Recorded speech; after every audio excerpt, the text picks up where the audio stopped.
General Motors is recalling nearly 600,000 vehicles. It's because their V8 engines can fail without warning, increasing the risk of a crash. Did you know a brand new $100,000 GM SUV can destroy its own engine before you finish your first tank of gas? 3,300 miles, gone. 6,200 miles, gone. Metal shavings on the dipstick of a truck that still has the dealer sticker in the window. This is happening right now to 2026 GM owners, and dealerships do not want you to see this. Keep watching, because the next 10 minutes could save you from a $100,000 mistake. The scale of the problem. Let's set the stage here, because this isn't just one bad batch or one unlucky buyer. This is a full-blown, ongoing, accelerating disaster, and General Motors seems completely powerless to stop it. We're talking about the 5.3-liter V8, the 6.2-liter V8, and the 3.0-liter Duramax diesel, three of GM's most popular powertrains. Three engines that are failing at rates that should have every consumer protection agency in the country paying attention. And here's what makes this story so infuriating. These aren't high-mileage beaters being pushed past their limits. These are nearly new vehicles. We're talking 3,300 miles, 6,200 miles, 8,600 miles, 10,000 miles. Engines that haven't even broken in yet are literally destroying themselves from the inside out. The Yukon XL, the Tahoe, the Suburban, the AT4, the Denali, the AT4 Ultimate, a trim level that pushes close to $100,000 out the door. It doesn't matter what badge is on the tailgate or how many zeros are on the window sticker. If it has one of these powertrains, it is at risk. I bought a Yukon Denali Ultimate XL. I'm a teacher and I'm a real estate agent. I live in a rural area of Texas. My car tested okay during the recall, and a few weeks later has completely died on me. And the failures keep coming, month after month, model year after model year, 2023s, 2024s, 2025s, and now 2026s, already failing, already stranded on the side of the road. What failure actually sounds like? Let's talk about what these failures actually look like. Because if you own one of these vehicles, or you're thinking about buying one, you need to know the warning signs. The most common sound people report right before catastrophic engine failure is a rhythmic, metallic knocking. Not a light tick, not a subtle rattle, a heavy, deep, rhythmic knock that you feel as much as you hear. That sound is the crankshaft or rod bearings beginning to fail. Metal grinding on metal. The engine literally eating itself alive.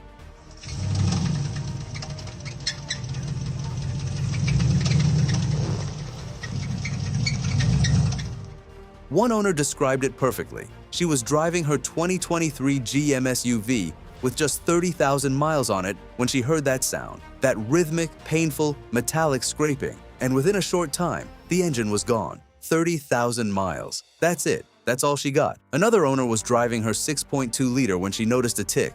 It escalated to a sputter. Then the vehicle just stopped. She said it sounded like she was sitting in a diesel truck. That loud, clattering, uncontrolled noise that tells you something catastrophic has already happened inside that engine block. And here's a detail that should make every GM owner's stomach drop. One owner pulled the dipstick on her 2025 Yukon Denali XL with the Duramax diesel at just 8,600 miles and found metal on it. Metal shavings on the dipstick at 8,600 miles. That's not a wear issue. That's a manufacturing defect. That's an engine that was never going to survive. The 6.2-liter disaster. Now let's break down each powertrain, starting with the one generating the most catastrophic failures, the 6.2-liter V8. This engine is supposed to be GM's flagship gasoline power plant, the premium option, the one you pay extra for, the one that's supposed to justify that near six-figure price tag on a fully loaded Yukon AT4 Ultimate or Denali. Instead, it's become a ticking time bomb, and I mean that literally. A 2025 Yukon AT4 Ultimate, 10,000 miles, blown engine, sitting in the dark at an intersection, completely dead. A 2025 Yukon AT4 Ultimate, 13,400 miles, blown engine. A 2023 Yukon with the 6.2-liter, 60,000 miles, just passed the engine recall inspection at the dealership on December 22, 2025. Certified, cleared, good to go, and then dead. The engine failed shortly after that dealer visit. A 2026 6.2-liter, 3,300 miles. The owner heard what sounded like a hole in the exhaust at startup, had it towed, failed bearing. They're rebuilding it now. 3,300 miles on a 2026 model. And here's the part that should make you furious. GM has been doing what they call a pico test at dealerships. It's supposed to be a diagnostic check that certifies your engine is healthy, but based on what we're seeing, that test means absolutely nothing. People are going in, getting certified, leaving the dealership, and the engine dies. The Pico test is not a guarantee. It is not a safety net. It is a false sense of security. The Duramax diesel disaster. Now, some people thought they were being smart by opting for the 3.0-liter Duramax diesel. Better fuel economy, diesel reliability. What could go wrong? Everything. Apparently everything. A 2025 Yukon Denali XL with the Duramax diesel, 8,600 miles. Metal on the dipstick. Engine replacement needed. A 2025 Yukon XL with a Duramax diesel, 6,200 miles. Oil pressure dropped to 13 pounds per square inch, and then the engine started clattering. Made it to the dealer just before it completely died. A 2025 Yukon AT4, Yukon XL diesel, 5,000 miles. The flex plate broke and destroyed the engine, likely connected to the same thrust bearing problem that's been plaguing these diesels. And here's the thing, there was a TSB, a technical service bulletin, issued around a May build date. The message from GM and from dealers was essentially, if your vehicle was built after that date, the thrust-bearing issue has been addressed. You're fine. Don't worry about it. One owner specifically noted her vehicle had a May build date, meaning it should have had the fix. Her Duramax still failed at 6,200 miles. The fix didn't fix anything. The TSB didn't solve the problem, and buyers who were told they were safe are finding out the hard way that they weren't. The 5.3-liter, not as safe as you think. Now, the 5.3-liter V8 has a slightly better reputation than the 6.2 in terms of catastrophic failure rates, but don't let that fool you into thinking it's safe. The 5.3 has its own serious issues, and one of the biggest ones is oil consumption. One owner with a 2024 5.3-liter at just 34,000 miles is having to add 2 full quarts of oil between oil changes every 5,000 miles because the low oil warning light comes on. 2 quarts every 5,000 miles. And when he brought this to GM's attention, they told him it was within acceptable limits, that burning through 2 quarts of oil every 5,000 miles is normal. That's what General Motors considers acceptable performance from a brand new engine. And then there's the oil viscosity issue, which is a massive part of this entire story that doesn't get talked about enough. GM has been speccing 0W20 oil in these engines, ultra-thin oil, designed to improve fuel economy numbers on paper. But what's happening in the real world is that 0W20 isn't providing adequate lubrication, especially as these engines accumulate miles and tolerances open up slightly. One owner with a 2023 5.3-liter at 82,000 miles did an oil change using 0W20 and immediately noticed heavy ticking and clatter. He switched to 5W30 and the engine quieted down dramatically. You could hear the difference. The same engine, different oil, night and day. And this isn't just one person's experience. Across the GM owner community, people are reporting that switching from 0W20 to 5W30 or even 0W40 reduces noise, reduces oil consumption, and appears to reduce wear. GM is prioritizing fuel economy ratings over engine longevity, and owners are paying the price. If you're finding this information helpful, please hit like button and subscribe. The human cost, real stories. Now I want to slow down for a second, because behind every one of these engine failures is a real person, a real family, a real financial hit, and some of these stories are genuinely heartbreaking. There's one owner who has been through absolute hell with her 2023 AT4. She purchased it used with 19,000 miles on it. At 21,000 miles, oil pump failure. At 24,000 miles, new engine. At 69,000 miles, new lifters. At 70,000 miles, another engine failure. She's been a GM customer for 25 years, and she's now asking about the buyback process because she is tired of being stranded. 25 years of brand loyalty. And this is what she got in return. Then there's the owner who just had their engine replaced, 17 hours before posting about their next problem. The engine replacement disrupted something in the electrical system. Now the auto start-stop doesn't work correctly, and the dealer is telling her she needs a new starter. $700 on a 2023 Yukon Denali that just had its engine replaced. And the transmission issues, which have taken a backseat to the engine failures in the news cycle but haven't gone away. One owner with a 2021 Yukon Denali is paying $3,600 for a new valve body after her transmission wouldn't go into reverse and threw a P0776 code at 90,000 miles. $3,600 for a part that probably cost GM $200 to manufacture. And then there's the 2024 Yukon Denali that was purchased used with 6,500 miles on it. and already had a brand new engine installed at 4,000 miles.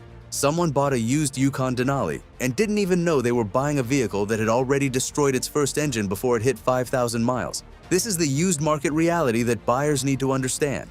These failures are flooding the used market with vehicles that have had major powertrain work done, and not every seller is being upfront about it. The dealership and warranty trap. Here's the argument you always hear when these stories come up. It's under warranty. It's not a big deal. GM will fix it. Let me explain why that argument completely misses the point. Yes, GM will replace your engine.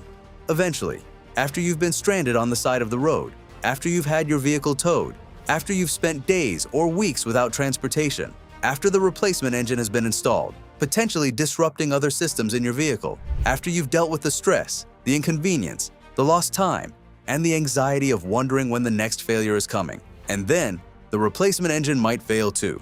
We have documented cases of owners getting replacement engines that burn oil just like the original, owners who are already in the queue for a second engine replacement, owners who are simultaneously dealing with a replacement engine and a failing transmission.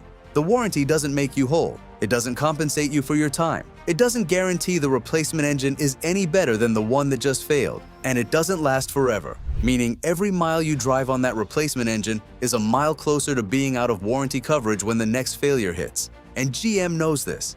They know the failure rates. They know the pattern. They keep selling these vehicles. They keep installing replacement engines that have the same fundamental issues. And they keep collecting money from customers who are out of warranty when the second or third failure occurs. Should you buy a used GM SUV right now? Let's talk about the used market, because this is where things get really dangerous for buyers who aren't plugged into what's happening. Someone recently asked a simple question in an online forum. Would you buy a 2022 Yukon AT 4.6.2 that just had a brand new engine put in it? The top responses: no way, run away, run as fast as you can, crystal ball, Russian roulette. That's the consensus from people who actually know what's going on with these powertrains. And they're right. Here's the reality. If you're shopping for a used 2022, 2023, 2024, or 2025 GM SUV with a 6.2-liter, 5.3-liter, or Duramax diesel, you need to pull the Carfax. You need to ask specifically about engine replacements. You need to ask about oil consumption. You need to ask about any powertrain work that's been done. And even if the Carfax comes back clean, that doesn't mean the engine is healthy. It means no one has documented a failure yet. Given the failure rates we're seeing, a clean Carfax on one of these vehicles is not the reassurance it used to be. The safest advice right now? Wait. If you don't absolutely need to buy right now, wait. GM has hinted that 2027 powertrains may address these issues, but until we see real-world data on those engines, and real-world data takes time, there is no guarantee. What GM owners should do right now. If you already own one of these vehicles, here's what you need to be doing. First, check your oil. Not just the level, but the condition. Pull that dipstick and look at it. If you see anything metallic, anything that looks like glitter or fine particles in the oil, get to a dealer immediately and document everything. Second, consider your oil viscosity. The community consensus is increasingly pointing toward 5W30 as a better option than the factory spec 0W20 for these engines, particularly as they accumulate miles. The real-world evidence, while not scientifically controlled, consistently shows reduced noise and reduced oil consumption with the thicker viscosity. Talk to a trusted mechanic about whether this makes sense for your specific vehicle and mileage. Third, know your warranty status and document everything. Every oil change, every service visit, every noise complaint, every time you bring the vehicle in for any powertrain concern, make sure it's documented in writing. If you end up needing to pursue a buyback or lemon law claim, that paper trail is everything. Fourth, if you're experiencing repeated failures, look into your state's lemon law protections. Some states have strong lemon law statutes that can force a buyback after a certain number of repair attempts for the same issue. An attorney who specializes in lemon law cases can often give you a free consultation. And fifth, vote with your wallet. This is the most powerful thing any consumer can do. If enough people stop buying these vehicles until GM fixes the underlying problems, GM will be forced to act. Brand loyalty is admirable, but not when the brand is repeatedly stranding you on the side of the road. The bigger picture. Here's what makes this situation so frustrating from a broader perspective. GM makes incredible looking vehicles. The new Yukon, the Tahoe, the Suburban. These are genuinely stunning trucks. They're capable, they're comfortable, they're loaded with technology, and they look the part of a premium American SUV. And that's exactly the trap. People see the looks, they feel the interior, they take the test drive, and they fall in love. before they ever find out about the engine failure rates, before they ever find out about the oil consumption issues, before they ever find out that the Pico test their dealer ran means nothing. The older GM trucks, the 2000s, the early 2010s, those engines were workhorses. They ran forever.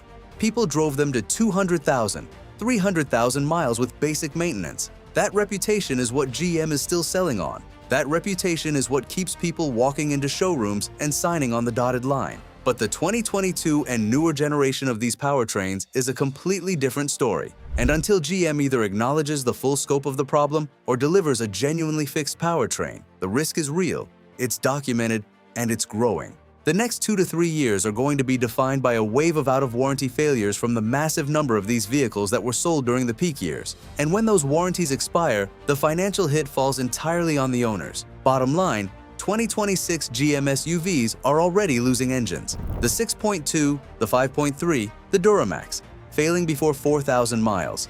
Do your research and protect your wallet.